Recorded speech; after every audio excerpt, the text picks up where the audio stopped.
ஒருத்தன் சம்பாதிக்கிறதுனுடைய முதல் நோக்கம், நீ ஆபீஸ்ல வேலை செய்ய, சொந்தமா கடை வச்சிரு, என்னமா நீ மேனேஜர் ஆயிரு அல்லது கூலியாள் ஆயிரு. முதல் நோக்கம் சம்பாதிப்பதற்கு உங்கள் குழந்தைகளுக்கு நீங்கள் சொல்லிக் கொடுங்கள். அடித்து சொல்லுகிறேன், கோடி ரூபாய் இல்லாவிட்டாலும் கூட ஒரு கோடீஸ்வரன் என்ன வாழ்க்கை வாழ்றான்னு அல்லாஹ் அந்த பிள்ளைக்கு தருவான். எழுதி வச்சுக்கோங்க. பெருமானார் சொல்லுகிறார்கள், நான் சம்பாதிக்கிறது கூலி வேலையாக இருந்தாலும் யாரெல்லாம் யார்கிட்டையும் கையேந்த கூடாது, உன்கிட்ட மட்டும்தான். அதுக்கு தான் இந்த சம்பாத்தியம் அப்படின்னு சொல்லணும். எப்படி சொல்லணும்?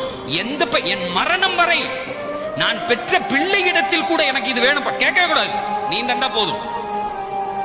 சொல்லி பாருங்களேன், கடைசி நேர தண்ணி வரை உங்களுடைய வாயில் இறைவன் ஊட்டுவான்.